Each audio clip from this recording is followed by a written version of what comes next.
Hey y'all, Taylor here to read chapter 8 of The Biggest Story by Kevin DeYoung, illustrated by Don Clark. Last time when we left off, God gave his people, the Israelites, prophets. And even with the prophets, God's people did not obey him. And so after all God had done and all God had given, the people of God just did not and could not obey. And so where we left off is that God went quiet. They didn't hear anything from God for hundreds of years. And in the midst of all their disobedience, in the midst of God's silence, it seemed that all the promises that God had made about the serpent being crushed and about him getting his people back, it seemed like those had failed. It seemed like the serpent from the garden had won.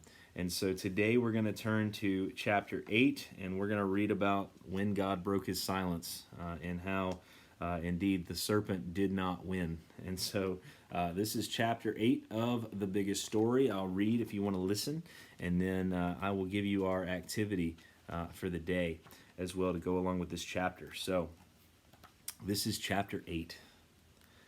After all these downs and not too many ups, we come to a manger in the little town of Bethlehem. This is where we meet the new Adam, the child of Abraham, the son of David. It's with the stinky shepherds and the singing angels where we see the real deliverer, the real judge, and the real conqueror. No one understood it completely at the time, but when Mary pushed out that baby, God pushed into the world the long-expected prophet, priest, and king. God gave his people a new law, a new temple, and a new sacrifice. Best of all, he gave his people a new beginning, just as he promised.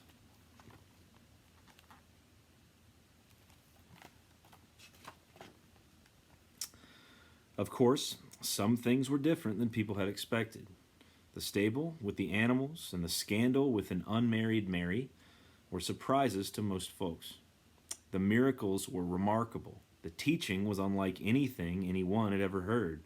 The bumbling band of hand-picked disciples, well, that was curious.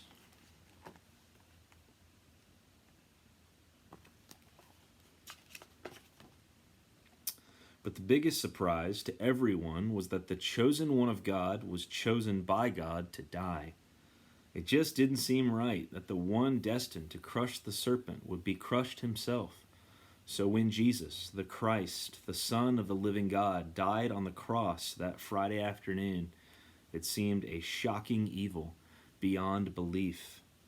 And it was. It was the worst thing that has ever happened in the world.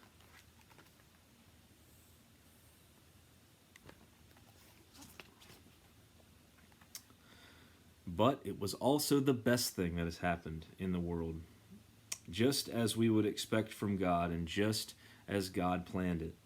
We break promises, but God keeps his. We run from God, so he comes to us. We suffer for sin, so the Savior suffers for us. Our story is the story of God doing what we can't, in order to make up for us doing what we shouldn't. The Christ suffers for our sin that we might share in his sinlessness. And so deliverers are born to die. Things fall apart so that they can come together. God kicks his own people out of paradise and then does whatever it takes to bring them back again. And that is the end of chapter 8. What a beautiful, beautiful chapter. All right, y'all. So this week, our activity that we can do together, and you can find this attached in the description below this video, and you can print it out at home and do it yourself. We have, first of all, this sheet here. It has 6 squares on it that you can cut out and color. They follow the last week of Jesus' life. You remember when we celebrated Easter a couple of weeks ago, Palm Sunday, Good Friday. So as we celebrate the last week of Christ's life, you have here Palm Sunday, him riding in on a donkey. And then that follows all the way through to Jesus and his resurrection. So that is, 6 squares you can cut out, color, and you can make them into really whatever design you want to. I made mine into the shape of a cross. And you can do do it that way. You can put them in whatever kind of order you would like. And as far as design-wise, you should put them in the right order of the story. But you can put them in whatever design you'd like, and you can color those so they look pretty and cool.